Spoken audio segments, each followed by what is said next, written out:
Covid காலத்துல நிறைய மருத்துவர்களை, செவிலியர்களை, பார்மசிஸ்ட நிறைய பேரை வந்து உள்ள சேர்த்தாங்க. ரைட்டுங்களா? அதிமுக பீரியட்ல உள்ள சேர்த்தவங்க யாருடைய பணியையும் இதுவரைக்கும் நிரந்தரம் செய்யல இந்த தமிழக அரசு. பணி நிரந்தரம் கூட ஒரு பக்கம் இருக்கட்டும், இவர்களுக்கான ஊதிய உயர்வையாவது அதிகப்படுத்தினாங்களா? அதுவும் கிடையாது. ஊதியம் பாத்தீங்கன்னா ரொம்ப ரொம்ப கீழ் மட்டத்துல 10,000 15,000த்துக்கு இவங்க டெம்பரவரியா தற்காலிக பணியாளர்னு சொல்லிட்டு இவங்க எடுக்கிறாங்க. அவர்கள் பல ஆண்டுகளாக 5 ஆண்டுகள் 6 ஆண்டுகளாக கிட்டத்தட்ட வருஷத்துக்கு 1000 ரூபாய் ஊதிய உயர்வோட இப்படிதான் ஏத்துறாங்க. வெறும் 5% ஊதிய உயர்வு தான் ஏத்துறாங்க. இப்படி ஏத்துறதுல மருத்துவர்கள்லாம் இன்னைக்கு பல மருத்துவர்கள், மருத்துவ பணியாளர்கள் வெறும் 10,000 15,000த்துக்கு எல்லாம் பணியாற்றக்கூடிய நிலையில இருக்காங்க.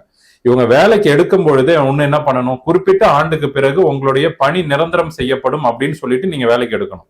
இல்ல எடுக்கும் பொழுது நீங்க என்ன பண்ணிடணும்னா நிரந்தர பணியாளர்களா எடுக்கணும். அவர்கள் என்ன உங்க சொத்தை எழுதி கேட்டாங்க? நிரந்தர பணி கொடுங்கன்னு தானே கேட்கறாங்க. செவிலியர் படிக்கிறவங்களா என்ன பணக்கார வீட்டு பிள்ளைங்க தான் நர்ஸுக்கு படிச்சுட்டு வராங்களா? எல்லாமே நடுத்தர குடும்பத்தை சேர்ந்தவர்களும் சாதா ஏழை குடும்பத்தை சேர்ந்தவங்க தான் நீங்க நர்ஸுக்கு படிக்கிறாங்க. கோடீஸ்வரம் வீட்டு பிள்ளை நர்ஸுக்கு படிக்கிறது இல்லை. இதுல படிச்சுட்டு வரவங்க எல்லாருமே ஒரு அடிப்படை ஒரு வாழ்வாதாரத்துக்காக ஒரு உரிமை கிடைக்கும். எல்லாம் பெண் பிள்ளைகள் தான் படிச்சுட்டு வராங்க பெரும்பாலும். ஒரு பெண் பிள்ளைகள்லாம் இன்னைக்கு வேலைக்கு போறது இப்பதான் மாறிக்கிட்டு வருது. இந்த காலகட்டத்துல அவங்களுக்கு உரிய ஒரு அங்கீகாரம் கிடைக்கல, ஒரு ஊதியம் கிடைக்கல, ஒரு நிரந்தரம் கிடைக்கலன்னா எப்படி வேலை பார்ப்பாங்க?